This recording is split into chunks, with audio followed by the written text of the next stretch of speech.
स्वागत है आपका मेरे YouTube चैनल पर। मैं हूं सुरभि और आप मेरे साथ देख रहे हैं आरजे सुरभि सक्सेना का ऑफिशियल चैनल। जी हाँ दोस्तों, और आज नमस्ते, एक बार फिर आप सभी का स्वागत है। सबसे पहले ये बताएं कि कैसे हैं आप लोग, क्या कर रहे हैं और मेरे वीडियोस में जाकर कुछ देखते हैं या नहीं देखते हैं, और वे वीडियो देखते हैं तो थोड़ा सा कमेंट भी कीजिए, बड़ा बताइए भी। मैं अब आपको ऑनलाइन अर्निंग के बहुत सारी चीज़ें भी बताने वाली हूँ। आज मैं आपको यहाँ बताने वाली हूँ कि बिना पैसे लगाए आप बिजनेस या काम कैसे कर सकते हैं। बिल्कुल सही सुन रहे हैं, बिना पैसे लगाए काम कैसे कर सकते हैं, वो भी अगर आप वॉइस के थ्रू करना चाहते हैं, साथ ही साथ राइटिंग करना चाहते हैं, और साथ ही साथ अगर आप वॉइस के अलावा और भी कुछ करना चाहते हैं तो उस पर भी डिस्कस कर लेंगे। तो सबसे पहले हम बात करते हैं कि हमारे आसपास बहुत सारे ऐसे काम होते हैं जिनमें कई दफ़ा हमें पैसा नहीं लगाना होता, लेकिन फिर भी हम उसे कर सकते हैं और बहुत अच्छा अर्न कर सकते हैं। तो कैसे वो अर्निंग होगी और क्या होगा, अगर आप मेरे साथ कोऑर्डिनेट करेंगे तो मैं आपको पूरा जानकारी दूंगी। तो आज हम सबसे पहले दो चीज़ें बात करते हैं दोस्तों। हम एक बात करते हैं ऑडियो की यानी वॉइस की, और दूसरी हम बात करते हैं राइटिंग की। दो बातें करते हैं आज हम।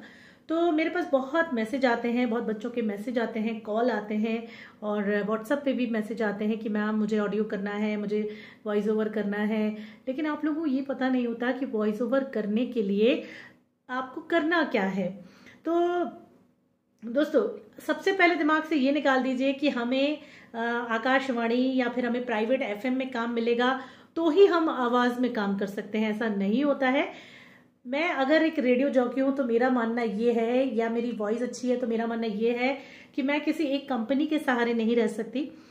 I love my work not love company, है ना। तो I love my work not love my company. तो ये बात अब जो है, जो कि हमारे राष्ट्रपति साहब जो थे एपीजे अब्दुल कलाम, उन्होंने ये बात कही थी कि आप हमेशा अपने काम से प्यार करो, अपनी कंपनी से या चीज़ों से प्यार मत करो, क्योंकि आपका काम ही एट ऑफ द एंड रहेगा, अदरवाइज कुछ नहीं रहने वाला है। सो अगर आपके अंदर टैलेंट है तो उसे इन्हांस कीजिए, सीखने की कोशिश कीजिए, नया सीखने की कोशिश कीजिए, प्लानिंग कीजिए, कुछ अच्छा सीखने की कोशिश कीजिए, कॉन्फिडेंस लेकर आइए, आत्मविश्वास जैसे कहते हैं, और तरीके सीखे चीज़ों को निकालने के करने के। दोस्तों मैं अपनी ज़िंदगी की अगर बात करूँ तो मेरी ज़िंदगी में मैंने इतना पैसा वेस्ट किया है और मैंने बहुत सारे टाइम भी वेस्ट किया है, लेकिन उसके बावजूद भी आज मैं एटलीस्ट सेटिस्फाई फील करती हूँ, क्योंकि मैंने करने के बाद भी थोड़ा थोड़ा अचीव तो किया ही है। तो यहाँ हम अपने पर्सनल एक्सपीरियंस आपके साथ इसलिए शेयर करते हैं ताकि आपको आगे चल के प्रॉब्लम ना हो। दोस्तों जब मैंने रेडियो ज्वाइन किया था तो मैं सिर्फ और सिर्फ 20 या 21 साल की थी। जब मैंने रेडियो ज्वाइन किया था सन 2000 में, मैं 20-21 साल की ही थी। और तो मैंने अपना एमए कर लिया था, हालांकि 21 साल की थी मैं। एमए करने के बाद जब मैं जबलपुर दोबारा लौटी, मतलब फतेहगढ़ मेरे पापा का ट्रांसफ़र हुआ था, तो जब हम वापस वहाँ लौटे तो फिर रेडियो का ऑडिशन हो रहा था। अच्छा, जाने से पहले, फतेहगढ़ जाने से पहले मैंने ऑडिशन का फॉर्म डाल दिया था, और जब हम फतेहगढ़ में रह के 1.5 साल 2 साल रह के लौट आए जबलपुर, तब मेरा वो फॉर्म का जो रिजल्ट आया था और हमें बुलाया गया था और हमने ऑडिशन के लिए जाना था। फिर मैं ऑडिशन के लिए गई और सन 2000 में फर्स्ट शो जो मेरा था वो अप्रैल में था। अप्रैल 2000 में मैंने पहला शो किया था 10 अप्रैल को, और इस तरह से हमने शुरुआत कर ली थी। तो शो का वहाँ से हमने धीरे धीरे धीरे बहुत सारी चीज़ें सीखी, बहुत सारे शोज़ किए, 5-6 साल वहाँ काम किया और ज़िंदगी वहाँ शुरू भी हुई, बहुत सारी चीज़ें हुई। लेकिन फिर हम दिल्ली शिफ्ट हुए, तो दिल्ली में आकर वहाँ से कुछ नया सीखने के लिए मिला, बहुत कुछ नया सीखने के लिए मिला, और बहुत कुछ करा भी। फिर रेडियो से निकले, दूसरी जॉब पकड़ ली। मैंने असिस्टेंट मैनेजर के तौर पर भी काम किया 8 साल एक प्राइवेट एमएनसी में, बड़ी कंपनी में, दिल्ली, नोएडा में, गुड़गांव में।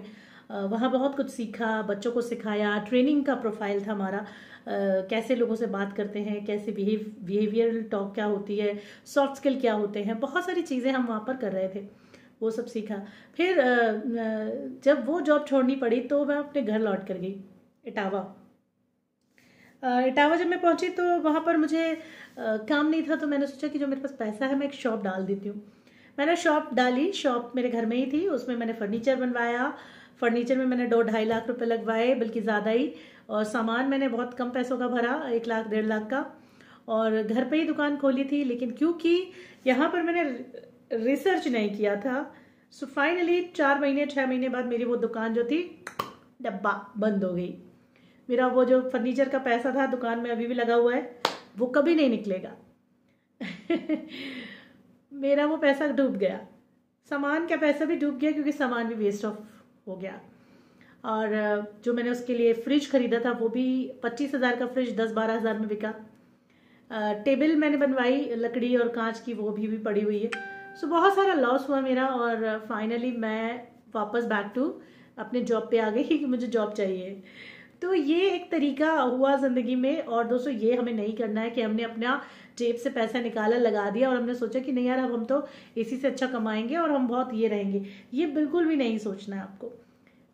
पैसा जेब में रखिए और खर्च मत कीजिए ज़्यादा। जैसे कि मैंने कहीं पढ़ा था ये कि अगर आप अमीर बनना चाहते हैं, अगर आपके पास 10 रुपए हैं तो आप 1 रुपया खर्च कीजिए, 9 रुपये जेब में रखिए, तभी आप अमीर बन सकते हैं। अदरवाइज आप कभी अमीर नहीं बन पाएंगे। तो 9 रुपये, अमीर आपको दिखना नहीं है, अमीर आपको होना है। तो अमीर होने के लिए हमें वो रुपया छुपा के रखना होगा, और वही में से खर्च हो गया, वही आपको नहीं करना है। आजकल दोस्तों बहुत सारे ऐसे रास्ते हैं जहां पर हम बिना पैसे लगाए भी काम कर सकते हैं। तो सबसे पहला रास्ता आपका आता है ऑनलाइन वॉइस ओवर का, है ना, और रेडियो का। फिर आता है यूट्यूब का, फिर आता है फेसबुक का। अभी फिलहाल ये 3 चीजें तो मैं आपको बता ही रही हूँ। तो सबसे पहले मैंने आपको ऑनलाइन रेडियो बताया। लेकिन हाँ दोस्तों, एक यह चीज टर्निंग पॉइंट होता है कि जब हम दूसरे के लिए काम करते हैं तब हमें माइक की जरूरत पड़ती है। मैं आपको वो माइक दिखाती हूँ। देखिए मेरे पास लगा हुआ है वो माइक, आप देख रहे हैं वो माइक लगा है, डेस्कटॉप लगा हुआ है। तो जब हम दूसरों के लिए काम करते हैं तो हमें माइक की जरूरत पड़ती है। मेरे पास और भी बहुत सारी चीजें हैं जो मैं रखे रहती हूँ। ये देखिए, ये भी मेरे पास ये भी माइक ही है। ये मेरे ख्याल से उसमें लगेगा, जो मैं साउंड कार्ड वगैरह लेके आऊंगी ना, तो उसमें लगेगा ये। तो इसमें अच्छी रिकॉर्डिंग होती है, लेकिन मेरे डेस्कटॉप में नहीं हो रही। तो ये इस तरह का एक माइक है ना।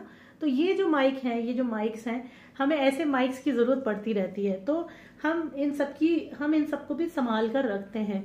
सो अच्छा लग रहा है ये लगा के ना। तो ये माइक हमें जरूरत पड़ती है, इस तरह के माइक्स की जरूरत पड़ती है। तो ये माइक हमें लेना पड़ता है, थोड़े महंगे आ जाते हैं कभी कभी। मेरा वाला तो अभी फिलहाल 3000 का है, लेकिन लोग 9-9 हज़ार, 10-10 हज़ार, 15-15 हज़ार के भी यूज कर रहे हैं। मैंने एक साउंड कार्ड खरीदा है, वो भी 4-5 थाउजेंड का आया है। वो दिल्ली में भी रखा है, नहीं तो मैं आपको दिखाती। तो ऐसे करके हमें ये लेना ही पड़ेगा, क्योंकि उसमें क्या होता है, हमारी आवाज़ क्लियर आती है। फिर हम सॉफ्टवेयर, जैसे मैं ऑडासिटी पे जो रिकॉर्ड करती हूँ, उसके लिए वो जो दिखाया मैंने आपको, वो सॉफ्टवेयर, वो जो माइक है वो काम आता है। तो ये चीज़ें हमें लेनी ही होंगी दूसरे के लिए। लेकिन अगर हम अपना करते हैं, मान लीजिए मेरा यूट्यूब चैनल है, तो मैं मोबाइल से भी रिकॉर्ड कर लेती हूँ। जैसे अभी मैं ये वीडियो भी मोबाइल से ही शूट कर रही हूँ। बट अगर मैं किसी और के लिए प्रोफेशनली काम करना चाहूंगी या करूंगी, और सच में वो अच्छा पैसा देता है, तो मुझे फिर एक मोबाइल की बजाय या तो मैं आईफोन से करूं, या फिर मुझे कैमरे की जरूरत पड़ेगी। तो वो तब होता है जब हमें कोई पैसा अच्छा खासा देता है, तो हमें वो करना पड़ता है, वो अरेंजमेंट भी हमें देखना पड़ेगा। सो बहुत सारी चीजें हैं। तो आज मैं सबसे पहले जो बता रही हूँ आपको, मेरे वीडियो के पीछे में जाएंगे तो आपको खबरी के कुछ वीडियोस मिलेंगे। मैं वैसे खबरी की पूरी सीरीज अभी चलाने वाली हूँ। खबरी डाउनलोड से लेकर खबरी अपलोड और खबरी में पैसे कैसे जीतेंगे, सारा मैं आपको बताऊंगी। सुबह से आप मेरे साथ यूं ही बने रहिए।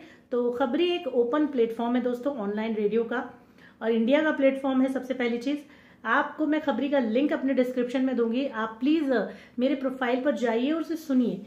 अगर आपको समझ में आता है, आप कर पाते हैं, तो वेल एंड गुड है। घर बैठे अगर आप अच्छा करने लगे उस पर, आप दिन में 1 या 2 या 5 ऑडियो डालिए। उसमें टाइम फिक्स कर लीजिए। जैसे रेडियो में टाइम फिक्स होते हैं कि भैया सुबह 6 बजे, फिर रात दोपहर के 12 बजे, फिर दोपहर के 3 बजे, फिर शाम को 6 बजे, रात के 10 बजे। इस तरह से आप अपना कोई भी टाइम चूज कर सकते हैं। थोड़ा प्रोफेशनल ऑडियो वगैरह डालेंगे, जानकारी अच्छी होगी, आवाज अच्छी होगी, तो वो चलेगा भी। और आगे चल के जैसे ही आप राइजिंग स्टार से सिल्वर में आएंगे, अभी मैं सिल्वर स्टार पे हूं, जैसे ही सिल्वर पे आप आएंगे, आपको भी अपने कंटेंट से पैसे मिलने लगेंगे। और ये सही बात है दोस्तों। मेरे बैंक अकाउंट में हर महीने कम से कम 4000, 5000, 6000, 2000, जैसा मेरा लिसनिंग आता है उस हिसाब से पैसे आते हैं मेरे अकाउंट में। और जैसे जैसे मैं ग्रो करूंगी, मतलब सिल्वर से मैं जैसे जैसे मैं गोल्ड क्रिएटर बनूंगी और प्लेटिनम बन जाऊंगी तो मेरा पैसा और बढ़ेगा और मेरा काम बढ़ेगा और मेरे को अच्छी अच्छी अर्निंग वहां से शुरू हो जाएगी। तो ये हमारे लिए एक बहुत अच्छा प्लेटफॉर्म है जो वॉइस की दुनिया में है। फिर बात करते हैं यूट्यूब की। दोस्तों यूट्यूब भी एक ओपन प्लेटफॉर्म है। यूट्यूब के कुछ नियम ऐसे हैं जो थोड़े टफ लगते हैं, लेकिन वो टफ है नहीं, बहुत इजी है, आसान है अगर आप अच्छे से काम करते हैं तो। उन नियमों के बारे में बाद में बात करेंगे अगले वीडियो में, लेकिन फिलहाल मैंने आपको बता दिया कि एक प्लेटफॉर्म यूट्यूब भी है।